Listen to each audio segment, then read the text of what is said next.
All right. Hi, Back Sports Page family, crew, fans. I'm back.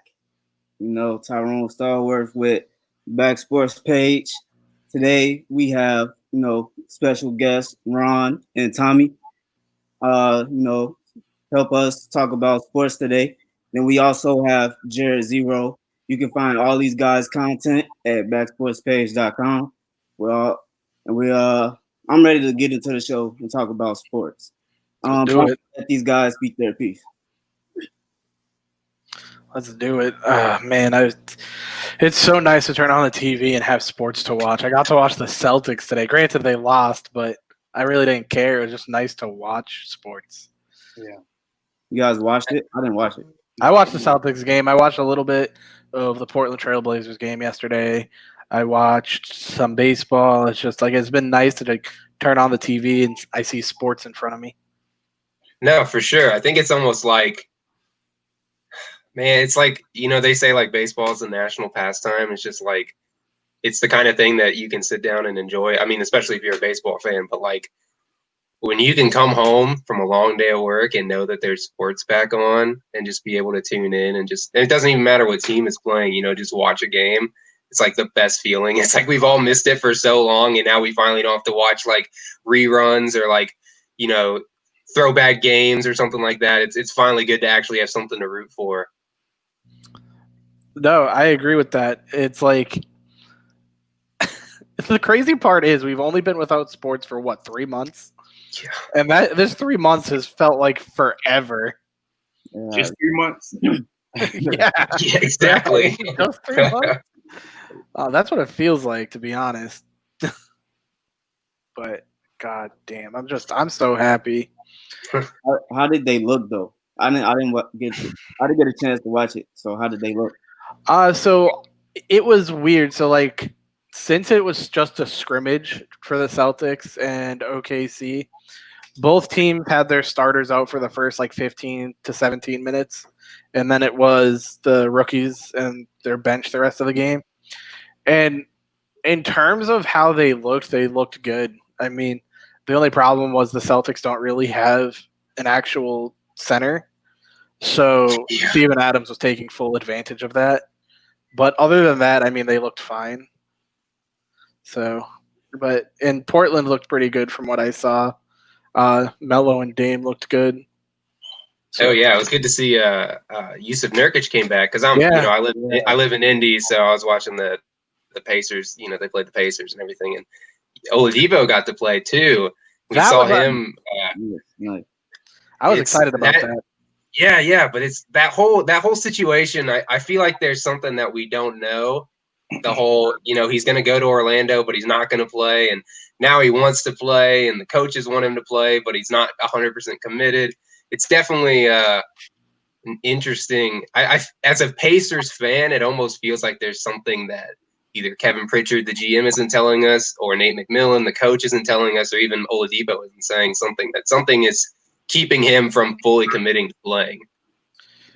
Just looking from the outside in, I can only assume that he's probably kind of nervous about just he's coming off of a major injury. I know he played a little bit before the season got canceled, but he's still kind of in the recuperating process. Yeah, and then being there, watching your teammates actually go out there and compete, I think that just as an athlete, that just makes you want to be like, okay, yeah, I can't leave y'all out there by yourself. Like I missed the game, so I have to play. I would agree with that. I think that's a fair assessment.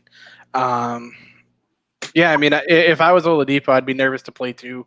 You're coming off a major injury, plus you do have COVID and you do have to worry about getting sick, stuff like that. So I'd be nervous to play too. But I think the mindset of not wanting to play or considering not playing versus actually being there is a whole different animal. I could sit in my room or my house and say, nah, I don't want to go play baseball today. But the second I get to the field, I'm going to want to be out there and play. Like, I'm not going to want to sit on the bench. So I think that's a lot of what was going through Oladipo's mind was, okay, yeah, I'm distanced from it right now because of my injury, because of COVID. But once he got to Orlando to support his team, he got there, and the competitive drive that he has, I think, took over.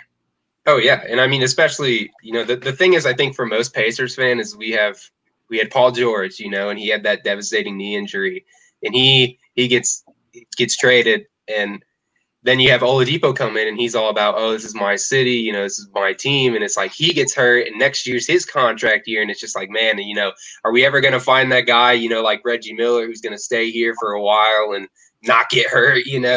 So I think it's definitely going to be an interesting aspect of the bubble, and as the week gets closer to next week starting, I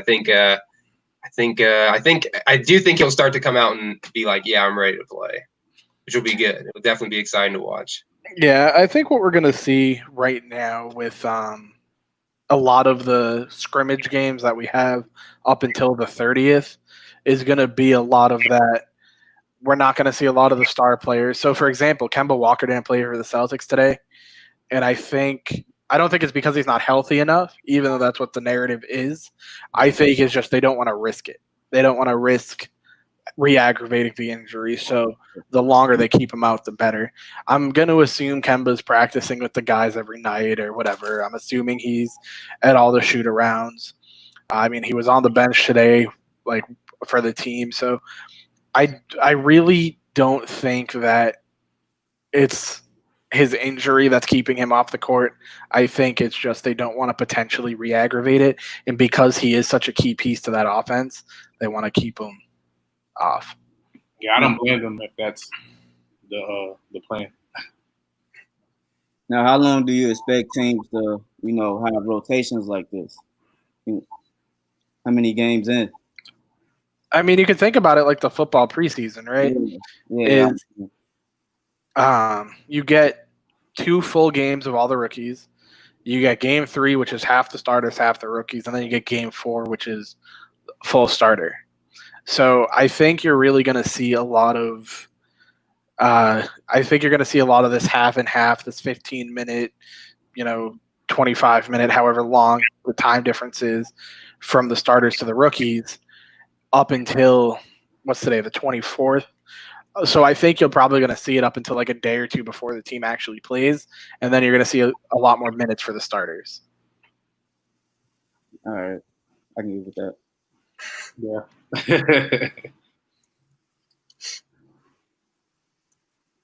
No, I mean, I think, going off of that, I think the biggest thing is, you want to keep the guys fresh, but, as you said, getting them ready right before the first game, having them be in game shape and be ready for that opening night. Cause I mean, last night was the opening night of baseball, but it's like, you see a lot of the star players, they're kind of going under a little funk to start the season, and especially when you have such a big layoff. And I think that's what the NBA is trying to do when they're talking about creating a second bubble, is so that the other teams who aren't in the bubble don't have to deal with that super long layoff up until December. But I think we're going to see a lot of, not all of them, but a lot of the stars and a lot of the players that you'd expect to have big games. I think it's going to take them a few minutes to actually, pick up and actually get into real game speed. Because I mean, there is a difference. We all know that there's a difference between the preseason in the NFL and the regular season. Everybody's hitting a little less harder. People are not doing as most people are. Some of the players who are trying to earn a roster spot are playing as hard as they can. But guys like Tom Brady he's not going to go out there and try to throw 50 passes a game. He's going to take it as easy as he can and make sure that everything's tuned up. So I think guys like Antetokounmpo and LeBron and AD and all those guys, I think we might see them kind of take a little bit long. Well, not LeBron, but a few of the guys will take a little bit longer to get going and get ready for the season. I want to touch upon that. So I think you're onto something, but you also have to remember that the courts that these players are playing on are foreign to them. They've never played on these courts. So, and everyone's like, oh, it's just a basketball court, but that's a major difference is transitioning from the court you're used to playing in to now a brand new one. And so when I was watching the Blazers game against the Pacers, I'm assuming you watched it, Tommy. Yeah. So it took them roughly like 20 minutes for one team to hit the first three or something. Yeah, it was a long time. Yeah, and they even commented on it. They said, "Oh, neither team has hit a three yet this late in the game," and it was because they're not used to these nets. They're not used to the court. They're not used to the layout, the structure. Because you got to think, right? When players are shooting those balls, they're not just looking at the net. They're using their surroundings, right? You got to think how high the ceilings are, how far back the seats go. Like all that perception comes into play. I would imagine. I mean, obviously, I'm not a professional. I wouldn't know, but you use that surrounding. You have that idea of how hard you need to throw the ball or shoot the ball because of the surroundings, the dynamics of the stadium. And now you're thrown into a brand new stadium that has like maybe what 5 rows of seats, if that, and they're all on the court. So it's like it's almost like you're going from playing in a high school gym, or you're playing in like obviously your massive stadium, to playing in a high school gym. And so it's harder for the players to kind of gauge their shots. So I think you're going to see more of an adjustment period. I think the first, obviously, I think as the next few days go on before the actual seeding game starts, I think you're going to see a lot of down games from a lot of the star players and I think they are going to try harder because they do want to learn that court. They do want to learn what shots need to be made, stuff like that. I think watching the Celtics game today, I saw more layups and dunks than I saw threes made because they're just like, we know this is an effective strategy and we know this is almost more consistent and almost more guaranteed. So that's my take on it. I think we're going to see a lot of those stars, like you mentioned, AD, Giannis, even LeBron. Like I think they're going to be putting in a little bit more than half effort just so they can get adjusted. Yeah, I'm actually interested in seeing how the players, particularly like the stars, as far as Kawhi, Paul George, and etc., how their chemistry with their coaches are. Because it's like, okay, I know y'all only want me to play just a little bit, just to kind of get my legs back up under me, but at the same time, I want to stay out there to get in a rhythm so I can get used to the court. I'm really interested in seeing, if any of the players kind of speak out and say, nah, coach, I want to stay in a little longer. Let me, just gradually get back to things. Now, to piggyback off of both of you guys' points, this brings about the question in my head. A lot of people will ask how much strength upon this championship do you think it holds. So like, do you think that a team winning this year, that would that speak volumes because they have so much variables that come into play because of COVID, moving into a new stadium, chemistry, all of these variables moving, and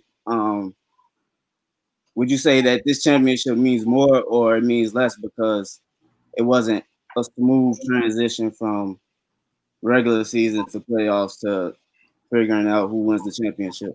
So that's really interesting to me because I think that this championship is probably the hardest championship a team has to get because of everything that's going on. So I think that this championship means a lot, like especially when it comes to submitting people's legacies, like LeBron. So I agree with you, Ty. I think this championship means more to whatever team wins it because, like you said, all the variables between you're not just playing the sport that you're paid to play. You're playing with risks, right? With a virus that has not been contained. So you're not only just playing the sport, you're risking your life for it potentially. And granted, I know people are going to say, "Oh, it's just a flu; they'll get over it." Well, that's not the case. There's 140,000 people who are dead because of it, and so I think this championship means more. I think to the players, it's going to mean more. But you're always going to have those naysayers. So look at the Raptors championship from last year, right? How many people are discrediting their win in Kawhi's stats and his play throughout the series because Golden State had injuries? It's a part of the game, right? It is a part of the game that it happens in every sport. You're not going to be, the Patriots lost the Super Bowl because of injuries. You're going to celebrate because your team won. You're not going to care. The championship for Toronto means the same exact thing that it meant for Cleveland, that it meant for Golden State. The argument that people are going to use is, oh, well, there's an asterisk because it's not a full season. It's not the case. It's guys are going to be working harder to get the chip, right? Teams are going to be working harder to get back to be that number one team. So, and the problem is, right, is obviously we don't want anybody to get sick. We don't want any players to get sick. We don't want anybody in the staffs to get sick. But it could happen, right? And if you're in the finals and the other team gets sick and your team ends up winning because someone got sick or whatever, it's going to happen. It's just you guys know what you signed up for. You're playing during this pandemic. Granted, everyone wanted sports back. You guys wanted to play. You didn't want to lose out on your season. Fine, it happens. But you gotta give and take all of it. You can't just take some of it and give some of it, right? So you're playing. You're taking all of that chance with the catching COVID, getting sick. You're taking those risks. But you can't just leave those out and expect the championship to be handed to you. So I think this championship is worth a lot more. Yeah, no, definitely. And I mean, you talked about it, you take the risk, you know what you're going into, you know what you signed up for. I mean, we saw it last night. Nationals were about to play the Yankees, and Juan Soto, one of their best young players, gets out because of COVID. And I mean, it's a huge blow. He's their best player outside of, Max Scherzer. But I think the biggest thing you're talking about, the whole asterisk debate, look at the 1998 NBA season. The season was shortened to 50 games because of the lockout. The Spurs ended up playing the Knicks. And guess what? The Spurs still recognize that season with a banner up in their rafters. It happens, like you said, you can't expect anything when it comes to sports. There's injuries. I mean, you're a Patriots fan. Nobody expected Brady to get hit by the Chiefs in the start of the 2008 season, and he's out for the whole year. But they almost made the playoffs that year. I think they went 10-6 or something like that. They went 11-5 with Matt Castle. Yeah, 11-5. Yeah, exactly. How yeah. you it's just like, sorry to cut you off, but how you totally missed fine. the playoffs at 11-5 is beyond me. That was crazy. Yeah, tell it to the Browns when they went 10-6 before then. Yeah, but no, I mean, you gotta roll with the punches. The season goes on, things happen, players get hurt. You gotta lose players. You gotta get rid of players. I think, like you said, we know the risk. We know what's gonna happen. Players are gonna get sick. There's no chance around. There's no way around it. But I don't think that, like you said, everything. It makes the players want to play harder. They've worked really hard to get these seasons back for all the sports, and it's like it still means something to them. They finished more than half of their season. They want to find who's the best team, and that's why they let so many teams come back to give everybody a chance. And so I think the whole debate of, is it not worth it? Is it worth it? Is it going to be is the team that wins going to have an asterisk next to him? I think it's stupid. I think, the teams that win in all their leagues are the teams that deserve to win the championship because they played hard enough to get where they're at and finish the season at the top. Yeah, I agree with both of y'all. It's just, I think for some of the fans and people that are going to watch the game that really don't understand how serious COVID-19 is, will say, oh, well, it was a shortened season. Or they it just kind of, But for the people that really understand how serious this is, and these players are not only risking their life, they're kind of risking their family's well-being as well. I definitely think that it just, if anybody talks down on any team that wins at any sport during COVID-19, it's just kind of crazy. Because this is something serious. This is not like it's not like a lockout. This is the real deal.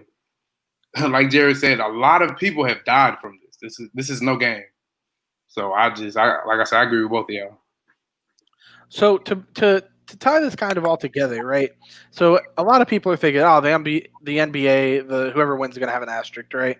Yes, no, blah blah blah, whatever people are thinking, right? Obviously, all four of us are in agreement that there is no asterisk next to the winner, that it's hard earned, it's much more tough fought, right? Now we have the MLB, who has a less than half season with 60 games when they usually play 182 or 186, and now they have an expanded playoff. So do the MLB teams get the same treatment, right? I haven't seen anybody comment saying, well, if the Yankees win, they get an asterisk next to them because it's a short year. I've only seen it for basketball. So do you think that with the expanded MLB playoffs, which we'll get to in a second, do you think with that the same conversation needs to be had? No, you go. Sorry, my bad. It's all good, man. No, like I was like kind of like how Tommy was about to say. It's kind of it's weird, you know, because it's like you said, nobody's even talking about this with baseball. It's only basketball. Although baseball is America's pastime, if I'm correct. Just I don't know, man. It's kind of weird. I mean, it takes a lot more. 162 games, you really get to see who the top teams are. You get to see, that's where you expect the teams like the Yankees and the Red Sox and the Dodgers. You expect them to kind of pull away from their divisions. But when you have 60 games, it's a free-for-all. You're playing everybody in your division for 40 games and then the opposite division in the other league for 20. And so you are going to see, especially now that it's the normal, it's 10 games, 10 teams make the playoffs. And now it's up to 16. So you could have a 500 record, 30 for 30 or 30 and 30 and make the playoffs. And so, like you said, if the Lakers or not the Lakers, if the Pacers win the NBA championship, people are going to be like, oh, it's only because of the COVID and everything that's going on with the restart. But if the Yankees win, it's just, nobody cares. It's the Yankees winning. And so I think the biggest thing is that we're going to see a lot of teams kind of fight a lot. Not saying that other teams won't, but a lot of teams are going to fight for that spot, and they're going to try and prove that, hey, at the end of the day, we want to raise a banner up in our stadium. We want to put something up there that says we won it, no matter what the season looks like. So I have a question for you. Like you said, right, if the Pacers win the NBA championship, everyone's going to say, just COVID, they shouldn't have won. It should have been the Raptors or whoever it should have been, right? If the Pacers win because of COVID. And then you just said, well, if the Yankees win, it's natural because the Yankees are one of the best teams in the league, so they should win, right? What happens if it's a team like the Oakland Athletics or like the Toronto Blue Jays or, what if it's a team like that necessarily isn't a great team because in baseball, and correct me if I'm wrong, I see it every year, teams go on hot streaks. You see it in every sport, but baseball, it's a little bit different, right? Because you play every single night. So your hot streak is going on for sometimes weeks at a time. So it is absolutely possible that we see a team get hot at the right time in baseball, especially a team like the Blue Jays that can win them the World Series, right? So if a lesser team does win the World Series, then do we have that conversation? I think we do. I think we had that conversation, but I think it's framed differently. I think that we're going to say, wow, the Athletics won the World Series, with less games and a more action-packed playoffs, right? I think what is the key ingredient with everything we're talking about is popularity, all right? Baseball, to be real, not a lot of people follow baseball. So if the Yankees win, all right, the Yankees won. What's new? Or whether, besides the other point is if the Athletics win, people will say, wow, maybe they need less games, right? Now we start talking about how we make baseball more popular. Maybe they need less games. Maybe they need a NCAA style tournament, win or go home until you reach a certain point. Maybe they need that to boost, their viewership, to boost their popularity. So I think that's where we get into, making sure baseball is healthy, right? And I think that for the NBA, because it's so popular, and we're talking about history on history when it comes to stats, banners, championships, MVPs, all of these accolades. Now we have to talk about, well, does six rings really make a difference when it comes to comparing LeBron to MJ? Like, there's so much history and debate that comes with the NBA. There's always going to be, somebody that has to say something about anything to make sure that their GOAT remains the GOAT. So I think it's two different scenarios, and popularity is the key variable. No, definitely. And I think the biggest thing that separates the NBA and the MLB is, an NBA roster is 15 people. And we already know the NBA has gotten to play most of their season. We already know like who the good teams are. We know who to expect that's going to be good. And at the MLB, you get a 60-game season, you have a 30-man roster, and you have a 30-man taxi squad. And you're going to get to see a lot of prospects, a lot of guys like Wander Franco and Luis Robert, and a lot of these guys who wouldn't normally come close to making it to the leagues this soon, but they need to make up for having less games and having less pitchers and less batters and less days to where, because you're only going to be having like 10, less than 10 days in rest in between the whole season. You got 60 games to play in less than 2.5 months. So I think the biggest thing is the team that wins, if it is a team like the Athletics or the Blue Jays or the Rays or another team like that, we're going to really be able to credit them for the depth and the amount, the way the coaches coach and how well that those players are playing. Because like I said, we know who's going to be good in the NBA. I mean, we know LeBron's going to step up, but we're not going to see some rookie from the G League come in and be leading the Lakers through the championship. So I think like that's the biggest thing is we're going to be able to see a lot of these young players really grow and develop and get that time in the league. And I think if a team can catch hot, like you said, Jared, like a lot of teams, the MLB is, you get, especially in a 60-game season, you're basically cutting the season in a third. You got a third of a normal season. So you have to, every game counts. Every game is basically 3 games in a regular season. So you have to, make sure that you have the healthiest arms, the healthiest batters, and you got enough people who can come in and out whenever you need them. So I think when we look at it at the end of the day, if it's one of those teams that wins, we're going to give them a lot of credit for having a really deep roster and being able to make a lot of good offseason moves. I really think that's ironic. I agree with you 100%, and I agree with everything you said, Tyrone.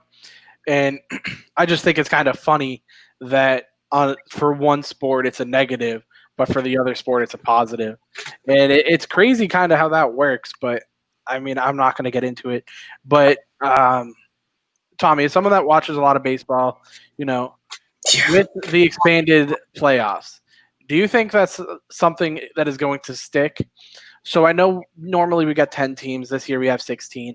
Even if it's shortened from 16 to, let's say, 12 or 13 or 14, do you think that's something that's in the realm of possibility for next year? I hope not. I really do think because the MLB has 30 teams. You look at it, if only 10 teams make it, that's only a third. That's the 10 best teams in the league. Obviously, there's a couple, with an 162-game season. You have a little bit of teams that are, neck and neck, but 16 teams, that's over half the MLB. And so I think a lot of the rules that are coming into play this year, the universal DH, where both leagues will have one. The extra inning rule, where they're going to start with a runner on second base, will be an interesting one to watch. But I can't see the MLB expanding the playoffs as in the future. I think the way that they're setting it up, where the first round is a best of 3, I think that'll add a lot of intrigue, and maybe that could be the tipping point. Because I mean, if you have a team like the Yankees and they're playing, the 8th seed in the AL, and they lose that first game, the Yankees got to win 2 games to save their season. So that can definitely add a lot of intrigue if they can actually finish the season. I think it's going to be tough for them. The MLB, as we all know, is very hard-headed when it comes to changing their rules. They don't like to go away from the norm that they've had throughout their entire history. So I think it'll be tough, but I definitely want to see what the ratings are at the end of the season to see how fans react and see how the players react to see if that change actually sticks. The only reason I ask is because I know you're a Tampa Bay Rays fan, Yes, and 2 years ago they went 96 and whatever and missed the playoffs. And to me, that is absolutely insane. Considering having 96 wins is incredible. Like that is a really really good season. But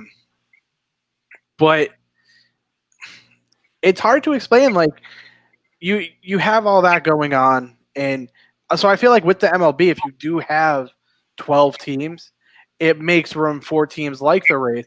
Because personally, I think the Rays should have been in the playoffs, but just simply based off their division alone, because of the Red Sox winning 100 and however many games, and the Yankees winning 102 games, they missed it. That's absurd to me. Yeah. So I feel like having 12 teams might not be the worst idea.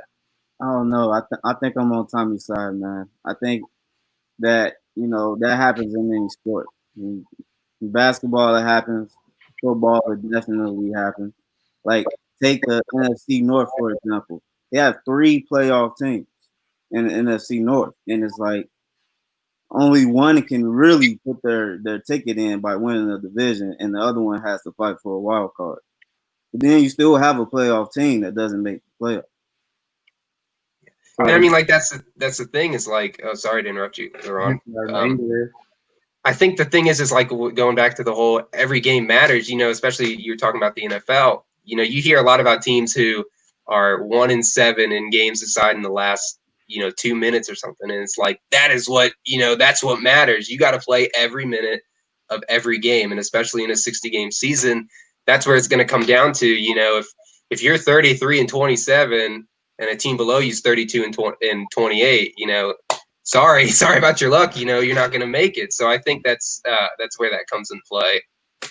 Just as an overall sports fan, I kind of like the idea of an expanded playoff because it definitely gives the chance for one of the best teams in any league to get upset, And as a fan, unless it's my team, of course, I love seeing upset. There's just something about an upset that just makes you just like your eyes get big and you're just like, oh man, did you see that? Like that'll give us something to talk about probably for like a decade. So just the expanded playoffs, I think is a good idea. But then again, it's 50-50 each way.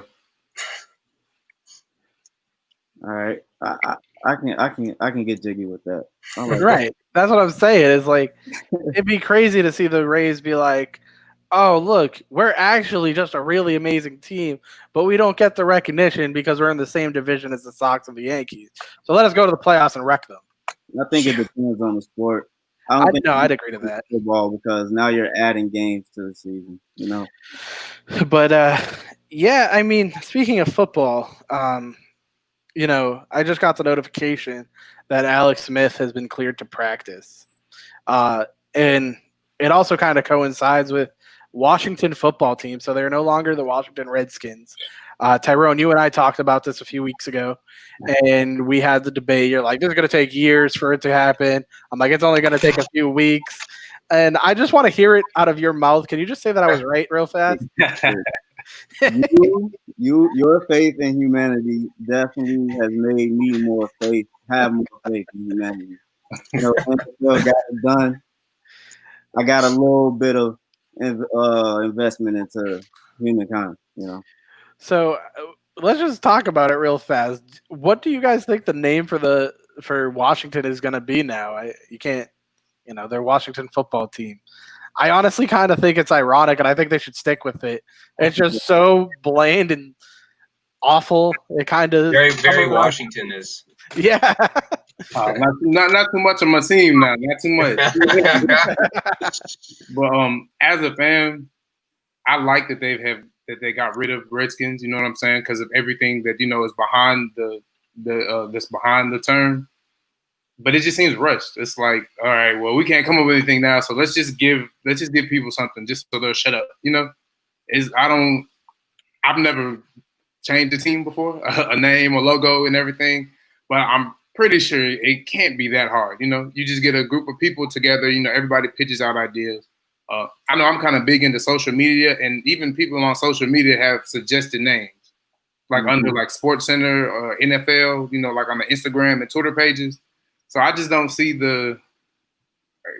I can't get jiggy with it, man. Like it's better than Redskins, of course, but it's like, all right, we're just gonna give y'all something. Shut up. All right, let's go play football now. Like, no. The one that I saw that I liked the most was the Washington Red Tails. Red Tails, yes. And I'm not sure if you guys are familiar with the backstory behind it, but apparently the Red Tails was a fleet of led by African American soldiers. I forget during which war, but they were a bunch of badasses, and that's what a lot of people are kind of voting towards for the name. But I guess there's some guy, I don't know where he's from. I'm assuming he's from Washington, that has like 13 different Washington team trademark names. Like they're like the most random things too. Like the Washington Red Hogs and the Washington like whatevers. Like he has these trademarked for no reason. And so like I wonder if that's holding up their process. Like I wonder if one of the names that the name they chose that they want to go with, that they've already had their designer start working on, just this guy has the copyright to it. Yeah. I think what's interesting, I wonder if they're going to keep, the burgundy. They are. I don't know what they're going to do with the logo. Probably just put a fat football in the middle of it and call it a day. I think they're doing the number. They are. Yeah, the numbers on the helmet, yeah. So what it is they decided to keep the burgundy and gold. So they're sticking with the color scheme. And for now, it's going to be the numbers in the gold color on the helmet is what they're going to be, which I think is kind of cool. But, I mean, not everybody agrees. I've seen a lot of what's the word I'm looking for? A lot of pushback for the decision that Washington has made. A lot of people think they should have kept Redskins, and while I agree that they should have gotten rid of it, I know LeRon, you said that you agree. Do you guys, obviously it's the right thing to do getting rid of the name, but do you think that the amount of pushback it got was necessary? So to kind of clarify that, the same conversation came up like 3 or 4 years ago where people wanted the Redskins to change their name, and they said no. And now they are. So how does that make the organization look to you guys? Does it make them kind of look desperate to try to, I guess, conform with what people want? Or do you think it's an actual like progress? Like, do you think it's a progressive step forward? I think they're definitely just. Oh, my bad, man. My bad. You can go ahead. I think it's a progressive step. They expedited the process. They wowed me, and got it done in a couple of weeks. So, they got a lot of people making decisions over there. And I think that's the most important thing, is that they show not only their fan base, not only the nation, but they show that to their players that, that they're getting things done, so they can worry about playing football. Now, backlash is going to come, whether you say the sky is white or, something else other than blue, people are going to always argue, even though we already know the answer. So it is what it is. And the sooner they get, a culture set there, the sooner they figure out, what they're going to do with Haskins, how they're going to build a team around him, everything else will come, everything else will come. I think they have a really unique situation to where they can change a lot of things. Like this is a history book year for, years to come. People are going to talk about 2020 for forever. I hate it. Only thing I'm prepared for is the jokes or the they're not the Redskins, over the intercoms and things like that.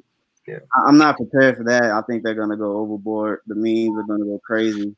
But it is what it is. That's the times we live in, So, LeRon, I have a question for you. Sorry to cut you off, Tommy. No, you're good. While we're on the topic of Washington, I know you said you were a Washington fan. So I have a two-part question. It depends how you answer this first one, right? How do you feel about Dwayne Haskins? Man, I think he's a future.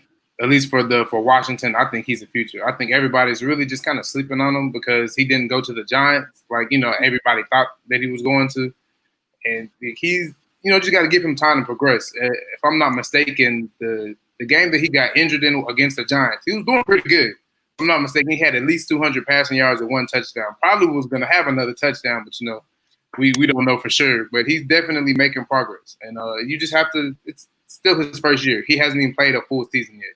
So after he gets another season and a half under his belt, I definitely feel like people be like, "Oh, okay, that's the guy that the Giants were supposed to draft." So I personally really like Dwayne Haskins. I think he's awesome. The amount of effort he has put in this offseason is absolutely incredible. He's lost 30 pounds and is pure muscle now. The dude was a bit chunky last year, but he has shredded down. He looks fantastic. I've been watching his workout videos, his passing videos. He looks like a whole different quarterback. If he stays healthy, I think he's phenomenal. Mm-hmm. But the next question for you is this. Alex Smith did just get cleared to start practicing and getting back onto the football field. So do you think it's too late for Alex Smith to have a redemption year? With Washington, yes. Just even when he was healthy and was the starter, we didn't really win anything. Honestly, we probably won like a few games, and got embarrassed Monday night by the Saints. But that's neither here nor there. It's just I think he's just at the end with Washington, me personally. And then his injuries, just if anything, I think it'll be great for Haskins. Definitely, having somebody that's seasoned in the NFL that he can kind of take some pointers and some notes from. Right.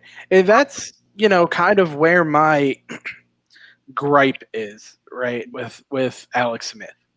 He's viewed as this great veteran quarterback by a lot of people. Mm-hmm. And I've only ever seen him as mediocre. I'm sorry, I know he was your franchise quarterback for a little while there, but I've never really felt that he was that great. And so now that they're saying, oh, he's coming back to the football field, he's going to start practicing again, it really makes me wonder. Now, I'm sorry to say this, and I'm a huge Panthers fan. I really don't like Ron Rivera as a coach. Wow. Really? Let me hold on. Let me defend myself before you guys start jumping on me. Yeah, everybody's smiling. Everybody's just waiting. I think Ron Rivera is a fantastic person. I think he's incredibly smart.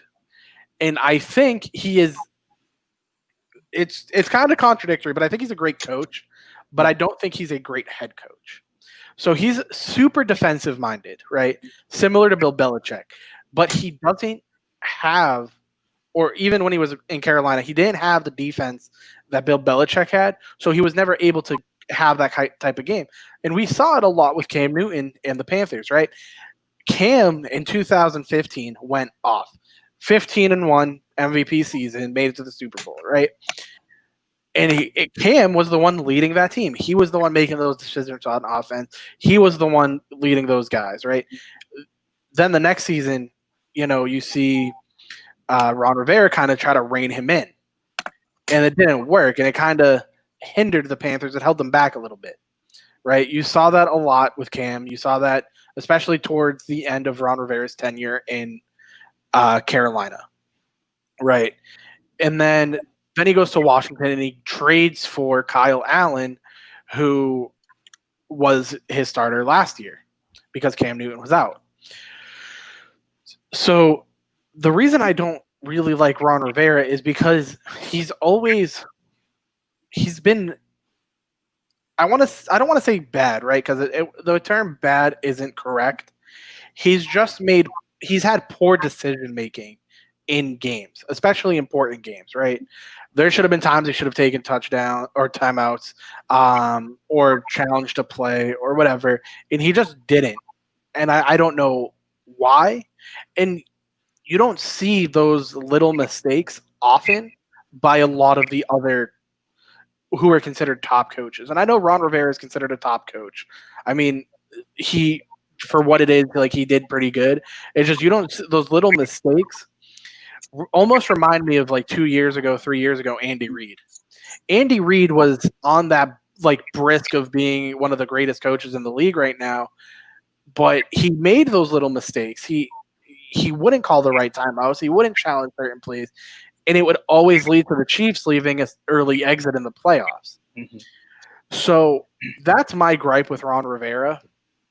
And so my question is, do you think that he makes the right decision and starts Haskins over Alex Smith or even Kyle Allen?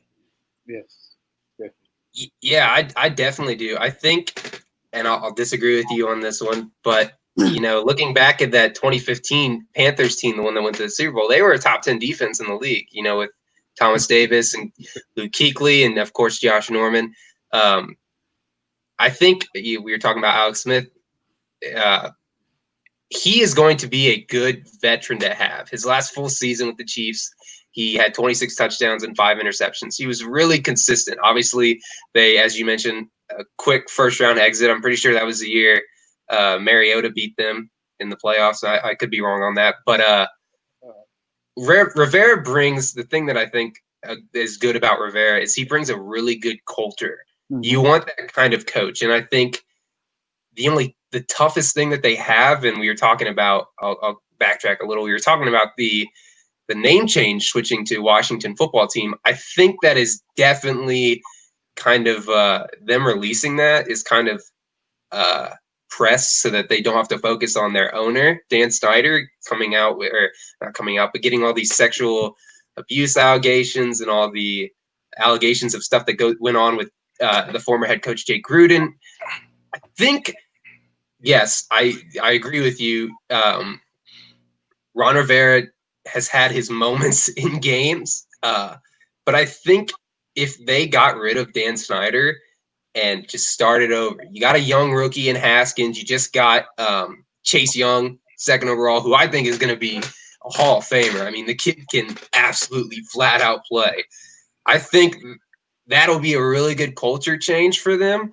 It's just, Rivera is definitely, he's one of those risk reward kind of signings as a head coach. He brings, as you mentioned, he does make a lot of mistakes, and he has a lot of a history of good and bad seasons. But if he can get everything under control and bring that culture that he's known to bring to teams, I think we could really see a strong team competing for a lot of NFC East titles in a few years. Yeah, I'm on the Rivera bandwagon as well. I think that they will not be this is a W in the win column for the opponent. They're gonna fight. They're gonna fight. Like, I pose this scenario. Imagine Rivera being in Cleveland right now with all of those football players. Man, I think that Cleveland is lacking that culture touch, I think that Cleveland becomes a bubble playoff team with Rivera just because of what he brings to a team as far as cultivating something nice. Because I'm not going to lie, that 2015 Panthers team was something to be reckoned with. Cam had a lot to do with that. He's a Ferrari. Let's not get that wrong. Couldn't beat my Broncos, though. The defense, it was rigged for Peyton Manning. Yeah, I agree with you on that. I don't agree with oh man, about that. Man, that defense was legendary, though. Come on, it was. I will admit that, but I don't know. Peyton's retiring, and he just had the worst season ever probably for him, and then he still wins. So I say Rivera is kind of like Thibodeau for the Bulls. Thibodeau kind of helped, kept the Bulls above water for a while. Kept the Bulls above water. We were threatening, and then D Rose thing happened with his knees. It happened, and he still kind of kept us afloat. Like, they were not begging people to come watch the Bulls. Now, yes, Thibodeau doesn't make the most wisest decision, but we aren't where we are now, where it's hard to even watch the Bulls play. Like, I think you have those coaches that just keep teams afloat, and sprinkle in the right players. They might be able to do something with it. And I think that that's where Rivera is. All right, guys. So we have about 10 minutes left, and I was in the car with my buddy the other day, and I had this conversation with him, and he thought it would be a great idea to have this conversation on the show. And what better show when I have two extra guests? And so it's not just three of us; it's four of us now. We have 10 minutes, and we're going to talk about one specific player. I'm going to read off their stats, their accolades, and then I'm going to tell you. And then based off of that info, I want you guys to tell me if you think he's a Hall of Famer, and then I will tell you who it is. All right. So this is a setup already. So to start, he's a 7-time Pro Bowler, 4-time first team, 1-time second team All-Pro, 2-time NFL receiving yards leader, 2-time NFL reception leader, touchdown leader in 2018, NFL's 2010 All-Decade Team, 2-time first team All-American in college, 2-time first team All-MAC in college, 2-time MAC Special Teams Player of the Year. I know who this is. He currently has 841 receptions, 11,263 receiving yards, 124 rushing yards, 2,932 return yards, and 80 touchdowns. Even if you know who it is, don't say it. Tommy, I'll start with you. Is he a Hall of Famer? Based off those stats alone. Yes. LeRon, is he a Hall of Famer? Yeah. Tyrone, is he a Hall of Famer? Yeah, he might not be first ballot, but he's definitely a Hall of Fame. Okay. Do you guys know who it is? I don't. Is it Edelman? Nope. Ty, do you know who it is? I wanted to say Devin Hester, but he caught the ball too much for that, so I ruled that out. I don't know. It's Antonio Brown. Oh yeah, definitely. Yeah, Antonio Brown. Definitely. That was easy. So the reason I'm asking is because I personally believe Antonio Brown is a Hall of Famer. But in today's day and age, Antonio Brown, for all those impressive stats and accolades, has no Super Bowl wins, no Super Bowl rings. Granted, it's not as bad on his resume because he's not the quarterback of the team. He's just a wide receiver. But my friend seems to think that rings do play a factor, plus all the issues he had off the field. So do you think, based off stats alone, he obviously is a Hall of Famer, correct? We all are in agreement? Yeah. Do you think he doesn't get into the Hall of Fame because of all the, we'll say, drama, for lack of a better term, that he was involved in over the last year, to say? I'm going to say yes and no. I'm going to say it prolongs his Hall of Fame induction, but I don't think that it rules him out. Kind of like T.O. He had his drama. He was must-watch TV, Antonio Brown, must-watch TV. What's he doing? What's he saying this time? But the numbers speak for themselves. And I think in football, it's not like the NBA where rings are the deciding factor in the NBA. Like, I don't think that's the case in football because of the type of the nature of the sport. So, yeah. Yeah, I agree there completely. I think that while he was in the news for a while, I do think he still gets into the Hall of Fame without the rings, even if he does retire. And my reasoning for that is, personally, we haven't heard Antonio Brown's name in the news in 11 months. It's like everything that happened to him, all those allegations and those quote-unquote charges, just like disappeared. We haven't heard anything. And in my opinion, that tells me that it was a setup to get him off the Patriots, but I'm not going to go down that road. That's a slippery slope to get down. But no, I do genuinely believe he is a Hall of Famer. There's no question in my mind that while Antonio Brown was in the league, he was the greatest wide receiver in the league. It was either him or Julio Jones. It was like a coin flip for me. So, but Tommy, go ahead. No, I mean, like, I totally agree. I think the same thing with Terrell Owens. When you look at it, every year that he played, while he may not have been number one, no matter what, you knew he was a top 10 receiver at the beginning of the season. You knew he was going to finish the season in some category where he was top 10 and he was going to be that kind of playmaker. While a good example of another player who doesn't have any rings, obviously he doesn't have the off the field drama, Calvin Johnson. I mean, Megatron is Megatron. He was on some of the worst teams in NFL history, but are you going to deny him a spot in the Hall of Fame? I mean, the dude's name's Megatron. I mean, how do you not put a dude named Megatron in the Hall of Fame when he backed it up every time he stepped on the field? Absolutely. I mean, AV, I'm not the biggest fan of him personally, but that's just me. But I think it's the same thing with guys like, for me, Tom Brady.